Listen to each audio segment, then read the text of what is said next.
Namaste. Actually, when a dear friend James asked me to take this workshop, to begin with, my heart leaped. It leaped with joy because there is nothing greater, nothing gives a greater happiness than to talk about the mother, to share about the mother, to share her joy, her love, her grace, of which all of us are recipients without an exception. Her grace is not only boundless, it's there with all. In fact, without her grace, creation won't move a step forward. But then, soon thereafter, I realized the ocean I was in. So that's why perhaps James kept reminding me, give me the topics, and I kept hesitating. Because my situation is, or any of us, our situation when we speak about the mother is like that of the fish who is asked to talk about the ocean. What can it talk about the ocean? It can only say that I am in the ocean and the ocean is in me. Ocean is all around me. I don't exist without the ocean. My life is because of the ocean. What else can it speak about the ocean? And yet there is a reason why we should speak about the mother's life. At least there are two important reasons from the point of view of the yoga. One is by speaking about her life, of course, with all the spirit of adoration that is required when we are before the subject of subjects, the one subject who is in all subjects. It opens for us a door to come in contact with something of her being, something of her consciousness, something of her delight. To that extent, it helps. And secondly, it is said, and rightly so, that the Brahman, the Absolute, the Supreme, is unknowable. So the question is, how do we know if he is unknowable? So we can know him or it or she by the manifestations. So through the manifestation, we can get a glimpse, because that's how we can, in terms of name and form and tangible understanding, we can feel, we can know a little bit of that glory, that radiance, that splendor. And third, which is of immediate concern to us, it is the example that she holds for us. So it's God's own example. That's what Sri Aurobindo says in Essays on the Gita, where Shri Krishna says, my own example.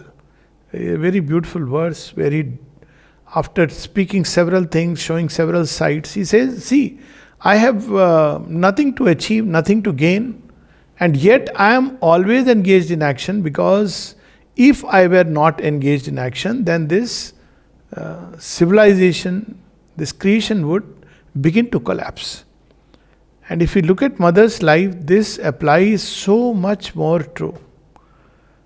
She is not a mendicant or a monk sitting in some hilltop and totally absorbed within. She has all those experiences and realizations. But what comes across as a life is that this is the divine living, divine who is playing, divine who is engaged in every possible activity and without ceasing even for a moment the divine. This is a very beautiful example. The example the earth needs, the example that we all need to follow. And hence when we walk into the trail of some of the footsteps left by her, we can grow at least little bit in her consciousness. And that is the whole idea. And most importantly, at some point we fall in love, because as our Shastras say, though there is no method of bhakti, yet Shravana, Manana, Darshana, Nididhyasana, these are the four standard ways by which bhakti can be cultivated. Bhakti, that straight door to the divine. So Shravan is to hear. That's why we have the stories of the Bhagavatam. You hear about the divine, you read about the divine. Shravana. Manan, you think about the divine. Darshana, there is a picture. There is her photograph, there is a presence. The various kinds of darshan itself. One can see her with the inner eyes, the subtle eyes, with the eyes of the mind to which she is always accessible. And nididhyasana, to meditate upon her, to think about her, to love her. Well, this is the gist of the entire yoga. It is also important, especially in today's times, because often I see all kinds of things happening in the name of teaching integral yoga. There are practices, this meditation, that meditation. Sometimes I am astounded when I hear terms like people giving a course on cellular yoga. How to, we must understand that this is not how this yoga is done. Sri Aurobindo very clearly has given the Mool mantra of this yoga, and that is the mother. The only thing that works in this yoga is to open to the mother. And if a practice, whether meditation, imagination, or any other practice, helps us to come in contact with the mother, it's wonderful. And if it doesn't help us to come in contact with the mother, then it's not going to work, except giving us, of course, some feeling that we are doing something. So this is why the mother is not only the most important, she is the key to this yoga. So when we dwell upon her life, as Sri Aurobindo said that none can talk about my life because it has not been on the surface for men to see. Now with the mother, this is many more times true. You can't cut her life into yogic life, pre-yogic life. If you see her life right from the beginning, everything is together, as if she is carrying the whole world on a great journey of yoga along with her. And we can get some of the glimpses. For example, we often speak about the mother's date of birth as 21st February 1878. But what does the mother say about herself? She says, well, my child, I am the ancient of the ancients. Another place she says, I have never left the earth since its inception. Whenever and wherever there was the possibility of manifesting a ray of the true consciousness, I was here. So, her life is a one unbroken continuity. At another place she speaks about, when she is speaking about Savitri, she says that Savitri, who was a what we call in our language as an Ansha avatar, a partial manifestation of the Divine Mother, but she says with this full manifestation of the Divine Mother, pointing out to herself, things have become very different. And how they have become different, we'll speak about it over the next few days. Suffice it to say that our tongue is incompetent, our mind is absolutely inadequate, our language is limited. Everything, it can only, the situation is like when Arjun sees Shri Krishna and says, I see you here, there, everywhere, and I can only worship you, but there is nothing, I am filled with amazement and wonder. And Sri Aurobindo summarized it in one single sentence. One of the standard, best biographies of the mother is the one which Sri Aurobindo has written. And Sri Aurobindo has written it in this small book, The Mother, which is part of collected works of Sri Aurobindo, volume 32. And those 6 chapters, and then subsequently, mainly the 6th chapter. And then people ask many questions about the mother, her working, how do we connect with her, relate with her, her role, her work. So there is no end to that. So that is the most standard biography. And what does Sri Aurobindo write? The one whom we adore as the mother. He is not referring to any vague one. He is referring to the embodied, incarnate Divine Mother. This question was asked of him. Are you not referring to our mother who has taken a physical body? And he says, yes. The one whom we adore as the Divine Mother is the conscious force of the Supreme. And he says that it is impossible for the freest and vastest and quickest intelligence to understand her. But we can open ourselves to her. That's what is given to us. So the whole object is to open to her by hearing about her, reading about her, meditating upon her. So her journey of life starts way, way back. So many critical moments of history she has been there. Some of them she has narrated, many she has not narrated. For example, she confirms that she was Savitri. Savitri was one of the partial incarnations of manifestations of the Divine Mother. At another place, she speaks of herself as a Himalayan princess. I have a strange feeling sometimes that maybe this is just a feeling that is it Himalayan princess always reminds me of Parvati. So, but nevertheless, she is a Himalayan princess who has been buried deep in the snow. And she says, I can see her, she is still there. At another place, when Champak Lalji once says, Mother tells Champak Lal that you have been my child in one of your lives. And Champak Lalji says, Mother, but I have heard that I was the son of a rishi. And the mother says, how do you know that I was not that rishi? And then when we look back at the immediate theatre before the shift of the cycle, which has happened since last 100 years, more so last 70 years, and if I may add with a touch of a charming touch that especially in the last 8 years, there is a very, very clear shift of the world order and the power equations. So if we see that way, it's very interesting that the last few centuries, there was a curtain on India and there was a light which was there. The lamp of the mind was burning bright in Europe, but particularly in France. So there are some countries which are chosen to hold the light one way or the other. So we see in ancient time in Greece and Egypt. And the mother was there in Egypt, especially as Queen Hatshepsut. And she is the one who had made the sun temple there, dedicated to god Ra. And in that temple, if you read the charter, it is so much like Auroville. And when someone asked the mother, Mother, why did you write it like this then? She said, because we had to keep the memory of the future in the race. Can we imagine what it means to keep the memory of the future? She has always been from the future.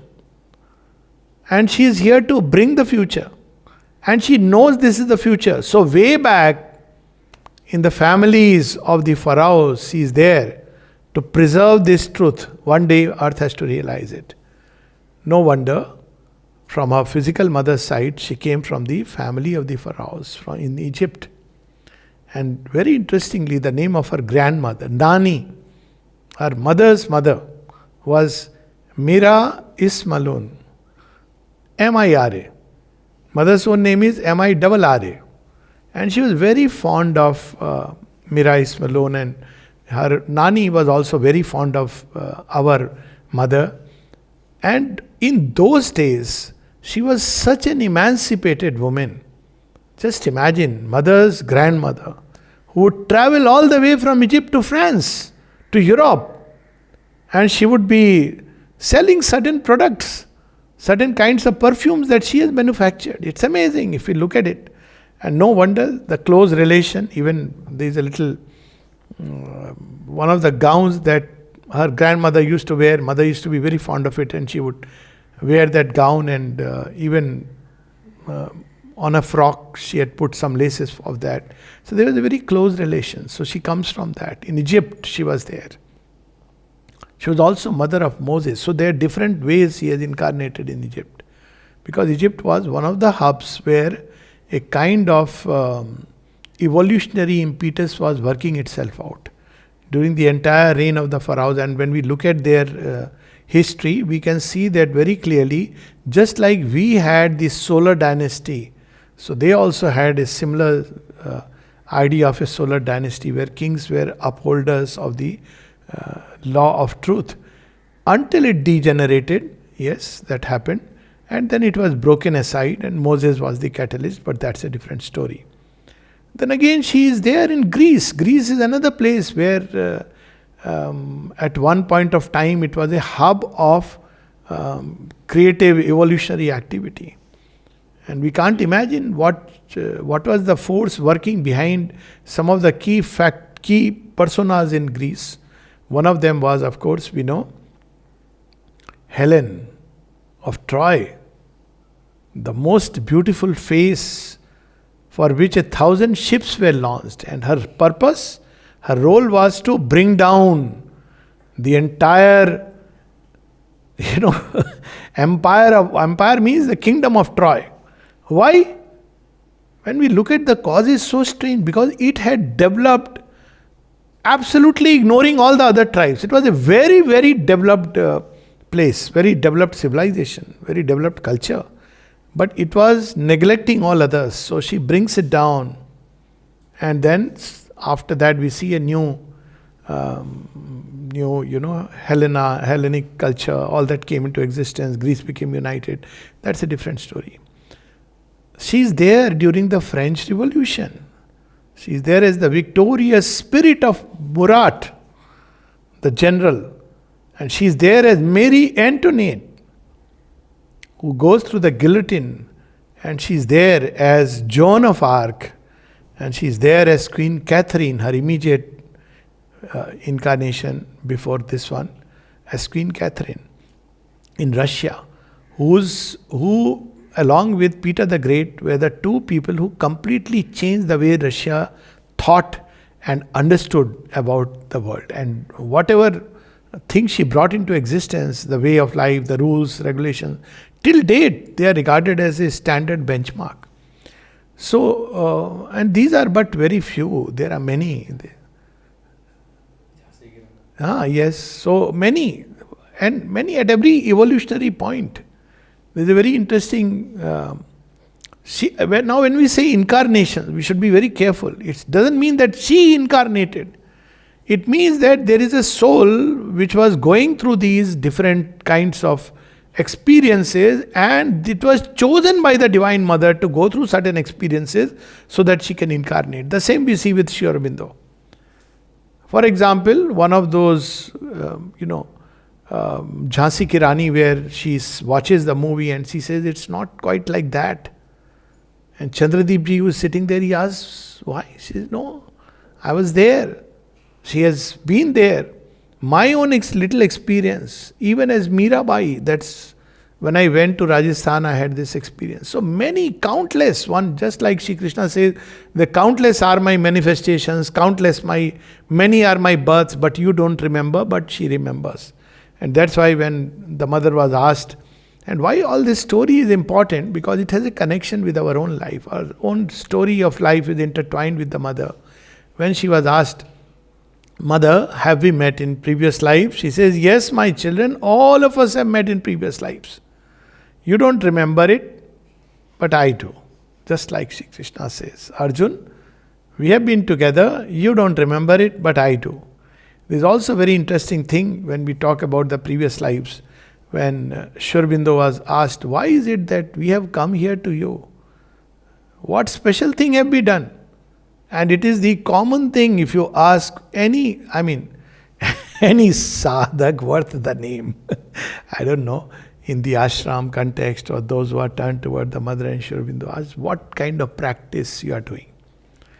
So when the person is a new entrant, he will give you some practices, all meditation, this, that. And as he grows more and more, he will have nothing to say except that grace of the Divine Mother. I can recount one of the stories of Nolnida.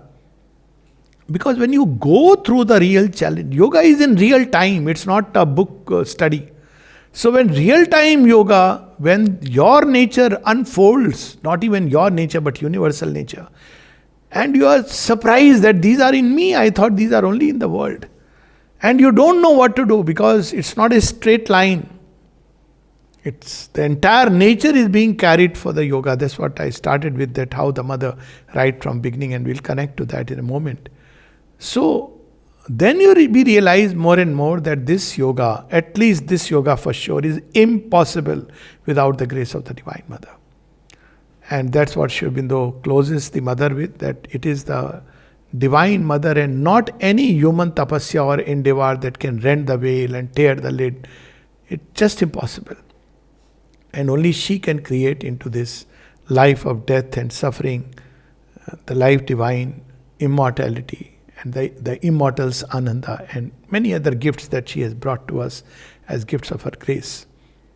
So the story is about Nalnida, whom we know that he was, who else but Nalnida can be called as, in fact, Sri Aurobindo said, if Nalini is not doing my yoga, then who is doing my yoga? To that extent. And in his 80s, when Nalnida is there in the theater and he is asked to say a few Ashirvachan, as they say, some words of wisdom. So Nalnida goes, stands on the theater stage, and after a brief pause, he simply says, love the mother, and walks down. This is the wisdom, highest wisdom.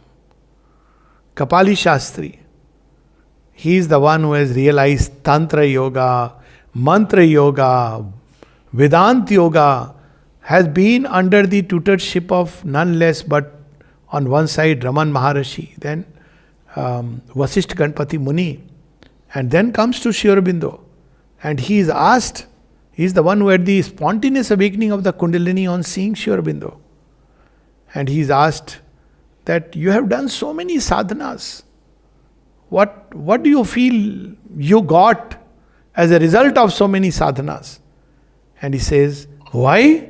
I have come to the feet of the Divine Mother. I know so many people, so many stories like that. One is of a person whose name was Nirvana Swami or something, and he changed his name to Anirvan when he came to know about Sri Aurobindo. He changed, his translation of the Life Divine is in Bangla, and from which it was translated into Hindi, which Sri Aurobindo regarded as a very authentic translation. And once he had decided, he was a guru in his own right, he decided that I am going to withdraw. And when mother comes to know about it, she sends a letter, a message to him. He asks a message from the mother. He says, why? You don't want to do my work? And he says, okay. That's the end of his departure. That mother, that glory came as a little child, and it's a mystery of mysteries, marvel of marvel. Look at her eyes, look at her picture as a 5-year-old. What does she say? She says that I was conscious even as a child, and from 2 years onwards she would sit suddenly in that little chair, and she would feel a vast light pressing upon her. In fact, Kapali Shastri once saw her. The mother would walk on the balcony, and he once notes that he sees her as a flame of white light moving around. So she would experience this light pressing upon her. And at the age of 5, once her mother, physical mother, asked her, what is it? You are sitting as if the burden of the whole world is on your head. And she says, yes, indeed. Yes, I feel the burden of the whole world upon my head. And when mother was asked that, tell me about your own yoga, how does it begin? So she says, with Shakti, it started with Shakti. Then came the vital, then the intellectual development, and then the rest. It started with Shakti. An explosion in the womb of night, out of the womb of night. She is born on 21st February. She who is infinite, eternal and unborn. Born to a mother who is a positivist and a materialist. So is a father, physical father.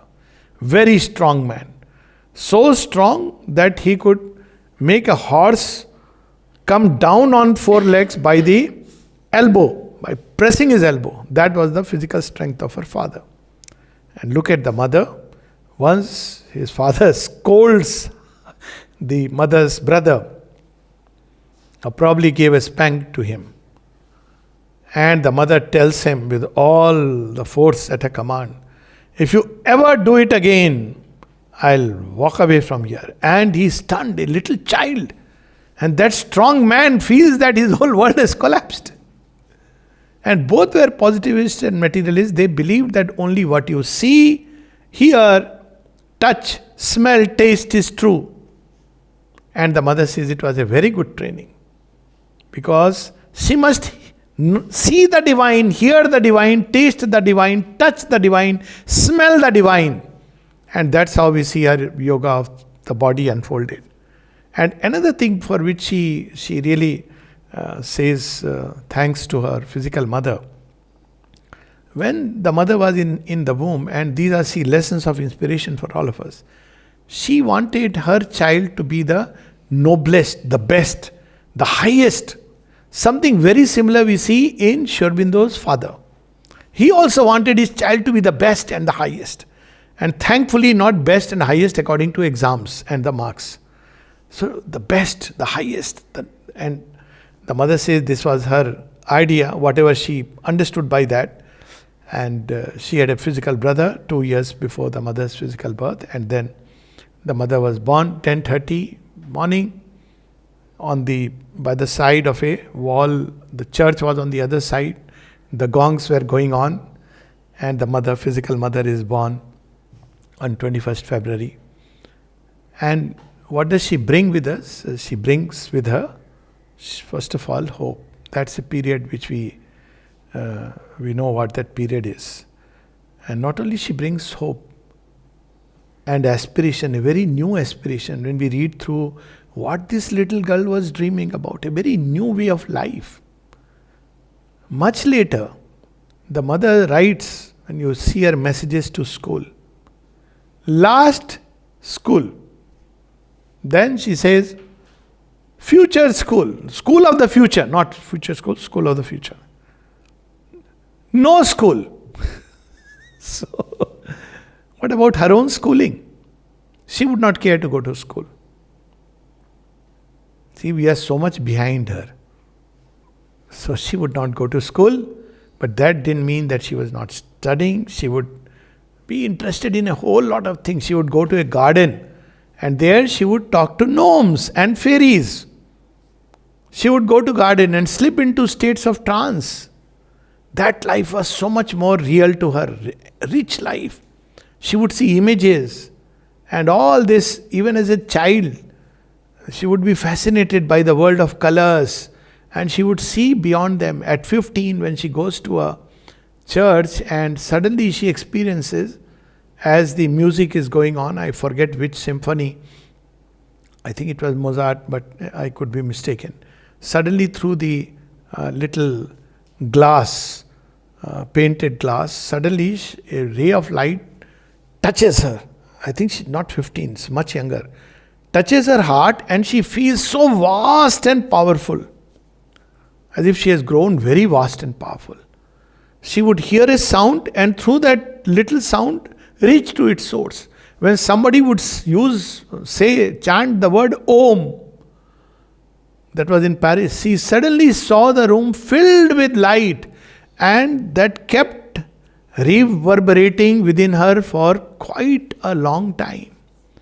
And therefore she knows, and she says that, well, this sound has been packed by so much of spiritual power because it has been used in the Indian context in such a way. It's packed with power. So that's why later on she would write, Om is the signature of the Lord. All these experiences. And another very interesting thing that her mother had told her, which she would always remind children, and we are all children, something which I personally, as one of the take-home points of our mother's physical mother. So whenever, if at all, she would sit with a little pulled face, she would say, forget yourself. You're not here for that. So this idea that we must forget ourselves, and therefore a long journey, she says she used to be she loved discipline, and would govern with an iron hand, her physical mother. The mother also loved discipline, but with a loving heart. That's the difference. She had her own way, and she would show with personal example. So this was the world in which she came, France, because as I said, that France was the hub where the Renaissance was being worked out. Some of these places, but particularly France. If you see French Revolution and onwards, many of these Renaissance things, they were being worked out in France. So France, in the immediate age that preceded, that was the hub where the lamp of reason was lit, And that was the only lamp in that darkness where through which little bit of light could come into that immense dark age of mankind. And then she takes that light. She says that why she was born in France, because father is a Turkish descent and mother is from the side of the Egyptians, and otherwise religion wise she is a Jew, and yet she shifts to France. Why does she shift to France? 1 year before her birth, the parents shift to France. And it's not the parents who shifted. Somewhere she has impelled. She says so. Why? Because I needed a kind of education, and I needed a kind of, a kind of the higher mind which was so active in France. She receives that. And then she spontaneously begins to blossom. She doesn't want to go to school. And then her brother one day is reading a book. So he asked her, she asked him, Matteo, and they're very interesting stories of the mother with her brother. One of the stories is that when her brother asked her to help him take something from which was kept on the attic. So the mother helps him. But then after that he says, don't tell this to parents when they come home. And the mother feels very uneasy in her heart. And then she knows this is falsehood. A child of 7 knows what is falsehood. And yet all the 4 asuras are chasing her from her birth. She speaks of that. They've always surrounded her life. She doesn't name them. Later on she names a couple of them. Just like in Shri Krishna's life, we see the asura chases him like anything. Maybe for redemption, because he knows. And what kind of things he was engaged in. It's so amazing. At 7 years of age, she is going to learn tennis. And she asks her brother that, what are you reading? And the brother says, why don't you read for yourself? You don't know how to read. Why should I give you? She says, oh, is it so? In 2 days she had learned the language. Otherwise, till 7 she had not learned the language. She didn't feel it's important. And she would say later on that a new language is going to be created by the beings of tomorrow, because she had gone beyond languages. She would understand things intuitively. She could read the minds of people around. She could step out of her body, and once he walks into the train, back and forth, and then back comes to the seat while traveling. These were her activities. When she is sick, she is confined to a room. And she is saying, she's trying that, well, I am inside this room, but I want to see what is going on the other side of the wall. And she stretches and stretches her consciousness. Tremendous concentration. One of the things that one can see with the mother all the time. Tremendous concentration. And with that power of concentration, she could stretch herself and go into the other rooms and everywhere. Even during occultism, once he tells her son, because she was engaged in all these activities. So she tells her son, do you know something? You need not come to the class. You can do it wherever you are. So he is surprised. How can I? She is learning occultism in some place. Then she comes out of the body, comes all the way to tell him, see, it's so easy. You can come out of the body, travel all the way from Algeria to France. And in that course, he even pushes a table as an evidence that, look here, now this is an occult dimension which she learns, that's still later. But even as 5, 6, 7, the kind of things that she's experiencing, she goes to a garden and suddenly she discovers a particular layer of consciousness between the most physical, material physical, and the subtle physical. Later on it will be so helpful when she goes into the yoga of transformation. What kind of vastness she was gathering from all around. And what was she known as? She was known, one of her names was the Sphinx. Sphinx, there are several ways one can understand Sphinx. But my simple way of understanding Sphinx is the enigma, the mystery. Of course, people relate it with death as well as the new creation. She is at once the symbol of the past and the future. So we have the golden Sphinx guarding the gates of eternity. And she was known as Sphinx. Why? Because when people didn't know how to solve their problems, they would come to her and she had a solution. And sometimes these solutions were very different, very outlandish solutions. Once a monitress is refusing to give something and she holds the monitress' hands and says, "Are you giving it or not?" Because she was punishing a child for no reason. Phoenix, this Sphinx. Yeah, that I know, this Sphinx. So she is, she's the one, she holds her hand and says that, "Are you going to punish her because it was something unjust?" And suddenly the monitor says, no. She suddenly backs off. At 7, there is another story of the Mahakali Bhav. A 13-year-old boy who is a bully. And all the girls are afraid of this boy. And one day she encounters him on the road and says, "Our mother." Such a sweet child, huh? Look at a 5-year-old picture. And she tells this boy, "So, you think you are a bully? You want to trouble everyone?" A boy, whatever he must have done, before he could respond, she picks him up and throws him down. And of course he survives. so they realize this. He says that during that moment, a superhuman strength. So what is the importance of these stories? When Sri Aurobindo was asked that some say that the mother was divine from her birth, and others say that she grew into divinity through yoga. And Sri Aurobindo says, no, the mother was divine right from her birth. And he says that very clearly, that so what happened over a period of time as she moves through life and its landscape, there is a progressive manifestation of the divinity that takes place. She is divine, inwardly above the human. She is already, and when we read her description in Savitri, another beautiful book which describes, the new consciousness, the mind of light, the rhythms that she has brought with her. This is a new creation she brought with her, a new way of life. She would love to take challenges, something which we can learn from her. So she has to cross a room which is 15 feet long. And she decides, I'll cross it with only once I'll take a step. And she jumps, just lands partially on one foot she keeps, and takes a spring jump from there and crosses the room. Now this is, and without running from behind. So it was a new body, as later on we would see that the mother's body was not formed in the ordinary way.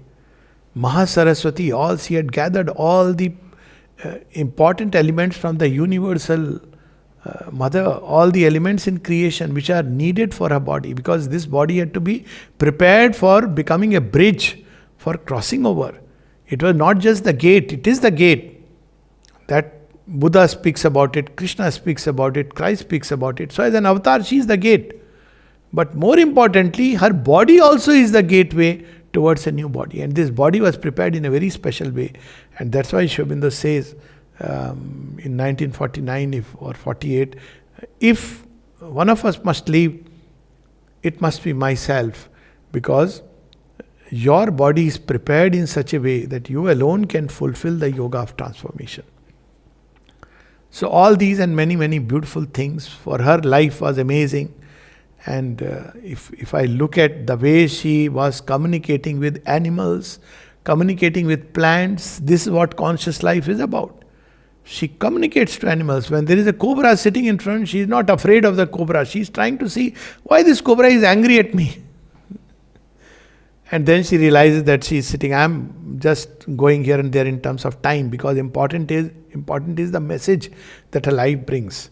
So she is sitting on the cobra's hole without being aware, and then she slowly shifts while gazing in the cobra's eye, and he realizes that she doesn't mean harm and slithers away in a pond nearby. And that's in, of course, Tlemcen, Algeria, where she had gone to learn occultism. At what age? She is, of course, the divine has to, though she is divine, she has to still go through the human steps. That's important, because she has taken a human body. And she is not here to do arbitrary miracles, but to show us the way. So when did she realize the divine? We can just make any wild guess. Often people ask. No, 18 in her this thing. She is 18 when she has realized the divine. That is 1898. In 96 to 98, that's what she says. So that means between the age of 18 to 20, she has realized the divine, inner divine. And then, why this is again a lesson for all of us. Much later, in one of her classes in this ashram playground, she would, they see a shooting star and they say, Mother, can one fulfill the wish if one sees the shooting star? She says, well, during that brief moment, what are you going to ask? You will ask what is most important to you.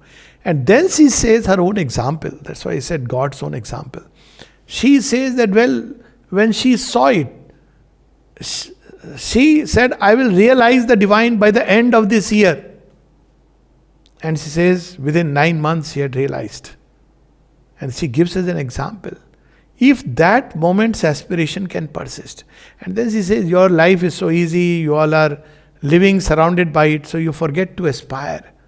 At 18, 19, 20, she realized the divine presence within. But she doesn't stop with that. Just imagine, she's simultaneously learning painting, she's engaged in intellectual activities. And what paintings? I mean, things which are displayed in Lube. And when she's asked, later on a disciple says, Mother, some of your paintings are there in Lube and some of them, we want to get them here. She smiles and says, my child will live in eternity. My child will live in eternity. This is the kind of, and many, many wonderful stories of the Divine Mother as she goes through. These stories, as I said, are very inspiring. That kind of concentration, that kind of sincerity, what comes across is sincerity. One of her favorite activities would be at night that she would sit and project herself on a wall like a cinema. So whole day's activity. And she says it used to be very interesting to me. So she used to watch a movie. But what movie? Her own nature she would objectivize. What happened during the day? And she will see where all things were fine and where all she did not act according to the highest. So again, by 21, 22, she had not only realized the divine, but organized her life around that divine presence, something which is so rare. And then later on, when the disciple would ask how to grow sincere, and then she says, my child, you can do it like this. Project yourself on a wall at night and see the whole day's activities. And then see where all you slipped, where all you missed. And then you try to organize it, put it around, means become conscious, become aware. That's why she would give such an importance to sincerity. We have heard so many people, the moment they talk about spiritual life, they use the word meditation. Everywhere, even yesterday, somebody asked me suddenly, Sir, how much you meditate? I said, you know what, meditation is not the key. Key is sincerity. One may meditate like Ravan for so long, but he may... Of course, meditation had its place. She would go into these spontaneous trances. She would even ride during those states. Even her sleep was trance when she would suddenly get up, write a poetry and put it in the drawer. And one of these is a very funny story. And this poetry writing stopped because one of the mornings her physical mother discovered and thought that my child is going crazy. And so mother stopped that before they take her to a doctor. But one of the stories is very funny. She is sitting on the dining table and right from beginning she would go into spontaneous those states. Use the word trance, but she would say that kind of trance where you withdraw completely from outer life.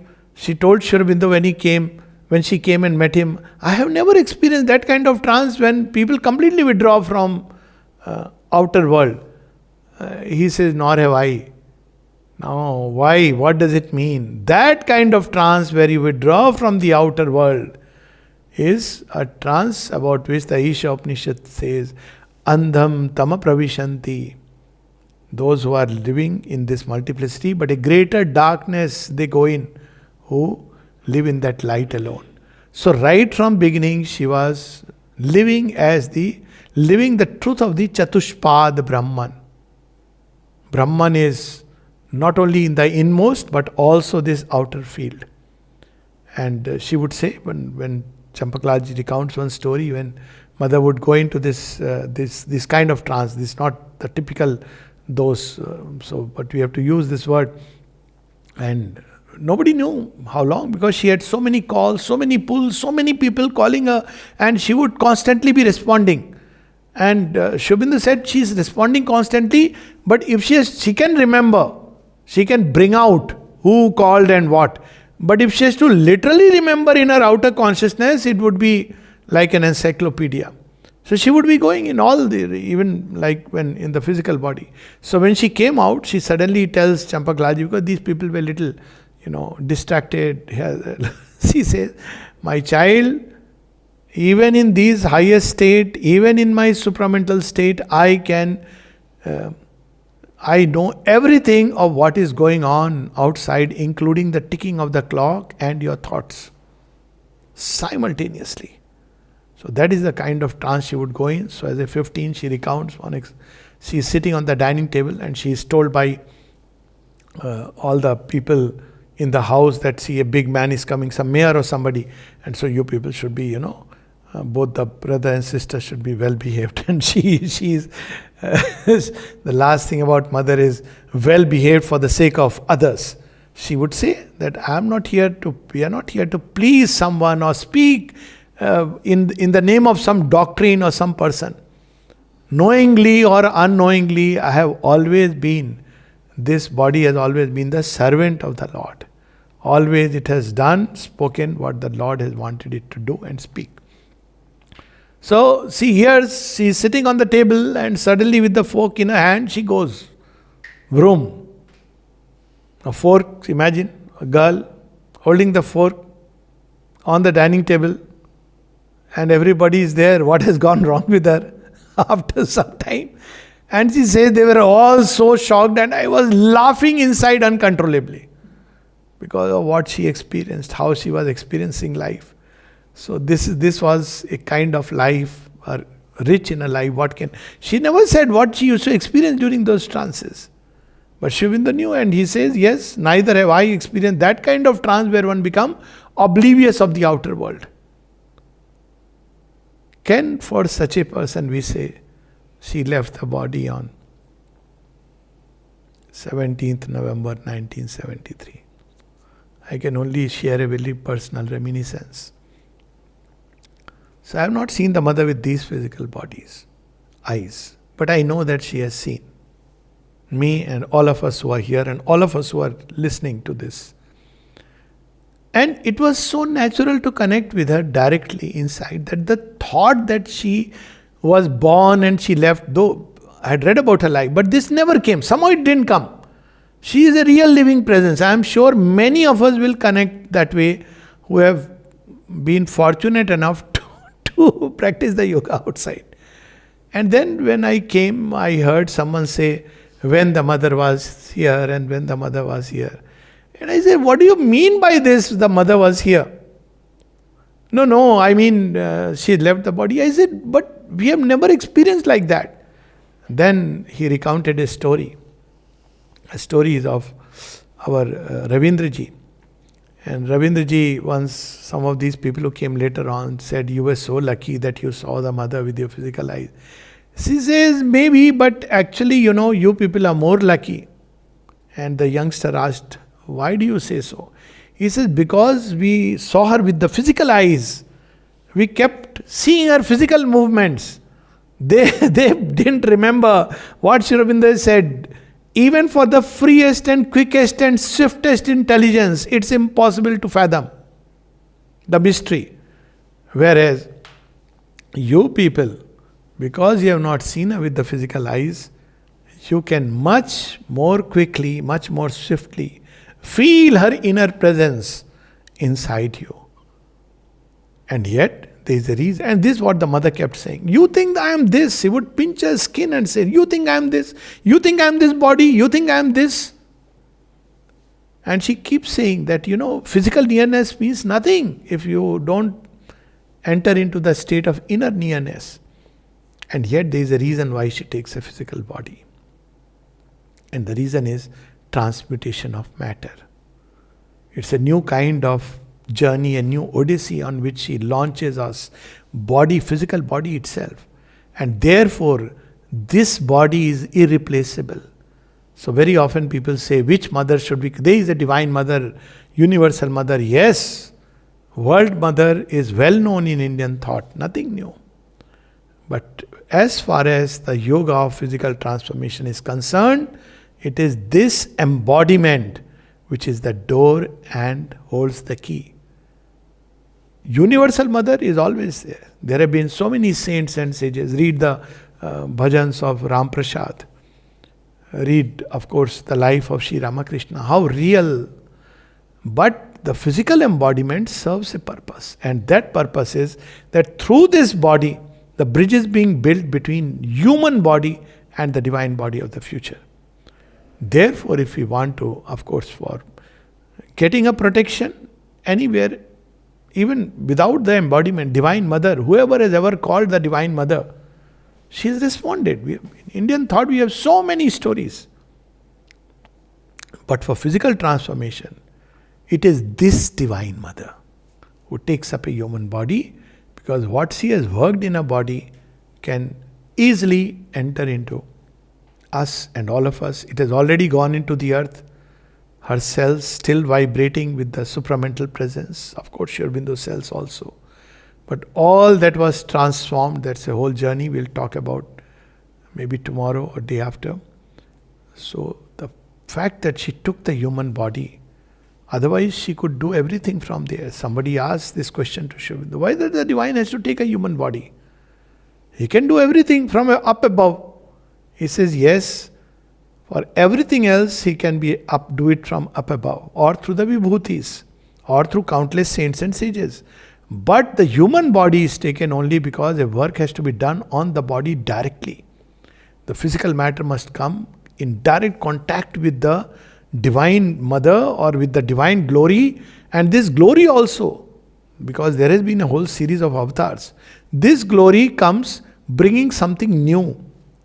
So every avatar comes from the Supreme. So what's new about the subsequent each avatar? The newness is that they come hiding themselves in thick clothings and only bringing that much light which is necessary at that stage of evolution. For example, Rama brings the perfection of the human mold within the human limits. What man can become? The perfect manhood, illumining the human mold. Krishna breaks the human mold. So Krishna shows the superhuman journey. And Sri Aurobindo and the mother, they go one step further. They bring that power. All are divine. But she brings that power which can transmute this earth, physical matter, and this human body into a divine body. I could just go on. I had kept prayers and meditation by my side, thinking I will probably read through the prayers, but she has another plans. But let me close reading something from her.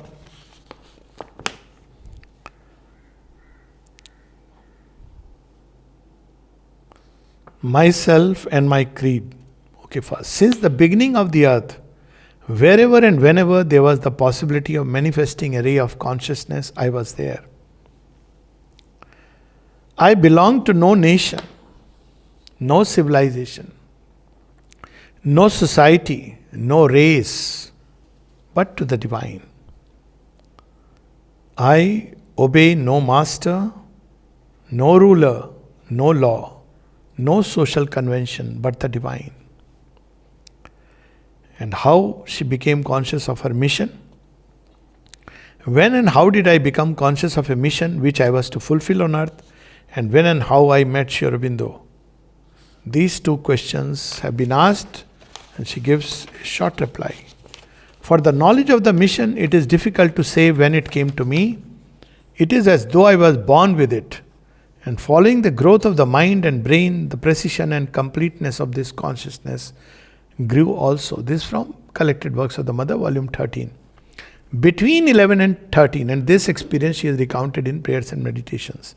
Between 11 and 13, a series of psychic and spiritual experiences revealed to me not only the existence of God, but man's possibility of uniting with Him, of realizing Him integrally, this is the important part, in consciousness and action, of manifesting Him upon earth in a life divine.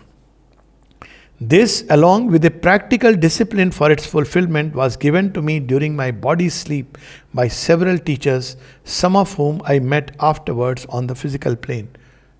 11 to 13. Later on, as the interior and exterior development proceeded, the spiritual and psychic relation with one of these beings became more and more clear and frequent. And although I knew little of the Indian philosophies and religions at that time, I was led to call him Krishna. And henceforth I was aware that it was with him, whom I knew I should meet on earth one day, that the divine work was to be done. In the year 1910, my husband came alone to Pondicherry, where, under very interesting and peculiar circumstances, he made the acquaintance of Sri Aurobindo. Since then, we both strongly wished to return to India, the country which I had always cherished as my true mother country. So to her French birth, we can add the country of her soul, which is India. That's why she was one of the first proponents to ask for double nationality. She says, I am French by birth and early education, but I am an Indian by temperament and predilection. That's how she is. And in 1914, this joy was granted to us. As soon as I saw Sri Aurobindo, I recognized in him the well-known being whom I used to call Krishna. And this is enough to explain why I am fully convinced that my place and my work are near him in India. And she says very clearly, when she sees Sri Aurobindo, she used to see in the vision and she would feel that it's an apparition, some being. Right from 11, she has been in contact with Sri Aurobindo. Sri Aurobindo is that time 17 years of age. But see, there is another plane on which the mystery is unfolding. And when because she never knew how a dhoti is worn. That time Sri Aurobindo was not wearing dhoti. So this, our idea of space-time, the stories are worked out at another dimension altogether. And when she saw Sri Aurobindo, she instinctively touched his feet. And then she knew what it means to do pranam, because she experienced that entire power flowing into the mother. And then she knew what is the significance of pranam. And when she was asked by the All India Radio to give her reminiscences, with which we can stop. Reminiscences in India. She has come to India, what she will speak. She says, the reminiscences will be short. I came to India to meet Sri Aurobindo. I remained in India to live with Sri Aurobindo. When he left his body, I continued to live here in order to do his work. What is his work? Which is by serving the truth and enlightening humanity to hasten the rule of the divine's love upon earth. She wrote in her diary, he whom we saw yesterday is here upon earth. His presence is enough to give the hope that a day will come when, despite, even if thousands of men are plunged in darkness, that this earth will be transformed. What did Sri Aurobindo saw? He saw that Mira is born free. And second thing he saw, Sri Aurobindo saw in the mother, that here is someone who could make the complete surrender right from the highest heights to the smallest cells of the body and seek that surrender. Sri Aurobindo says, I knew that the time has come for the life divine to be established upon earth. We will pause here today.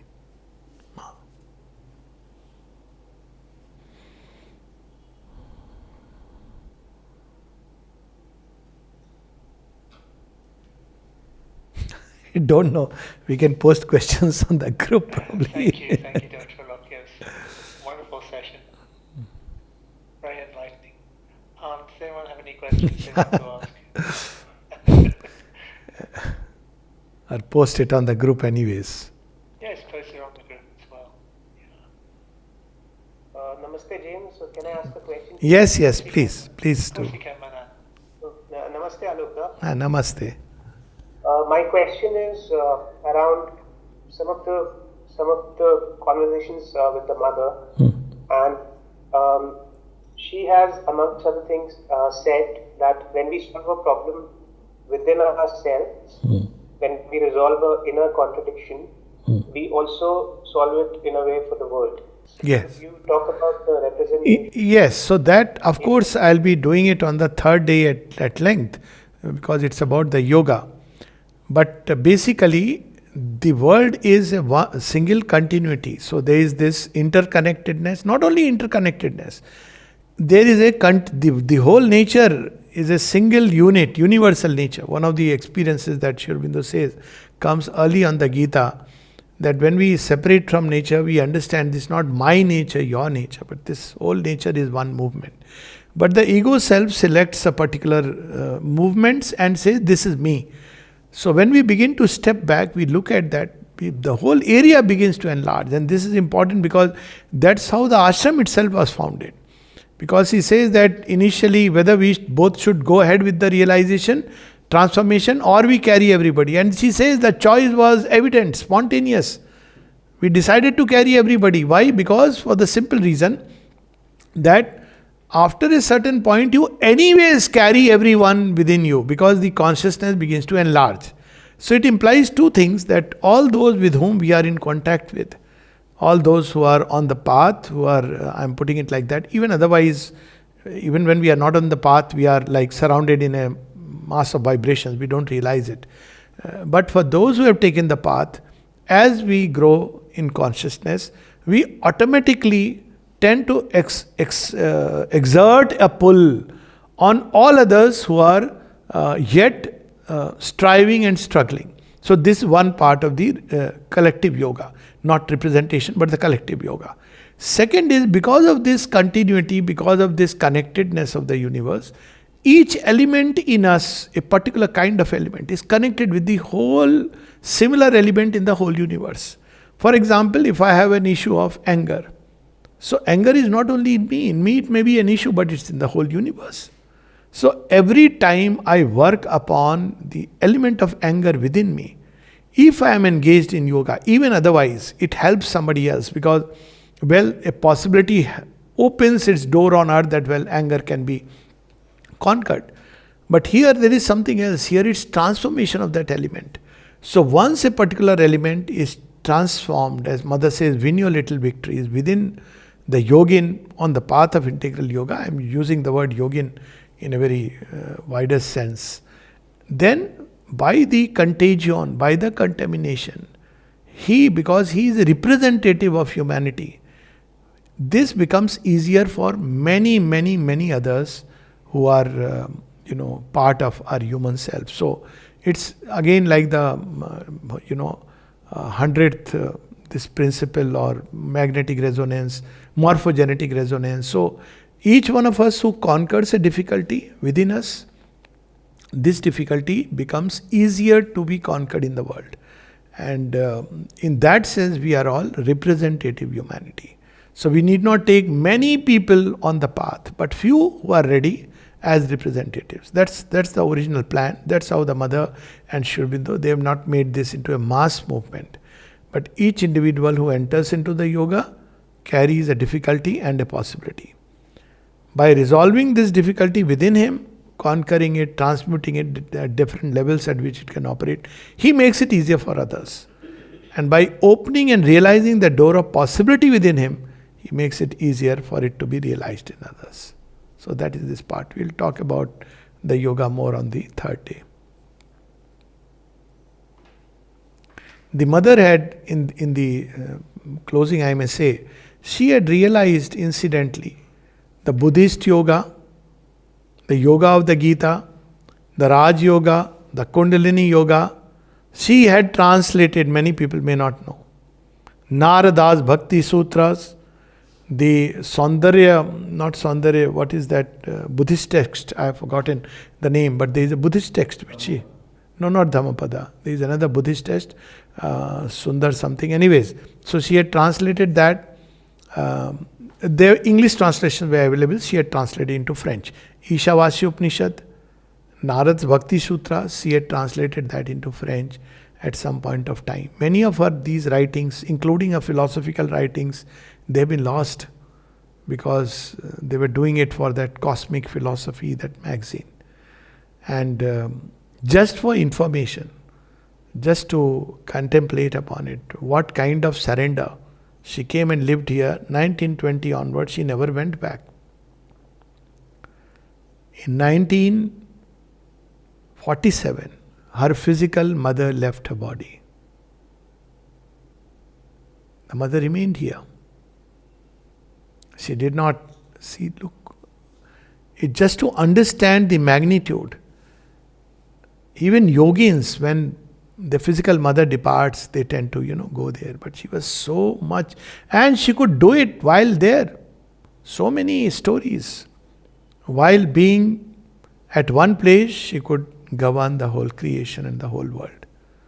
So this is just to give a little glimpse into the kind of yoga that they had developed, they were practicing, and continue to develop, because this yoga is not an end point.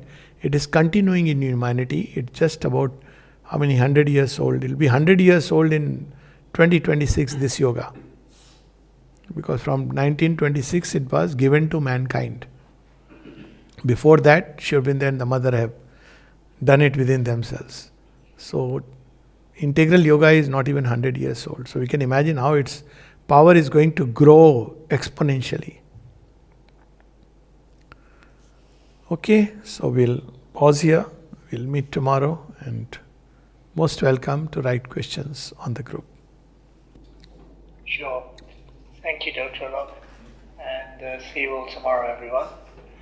And till tomorrow, bye. Bye. Thank you.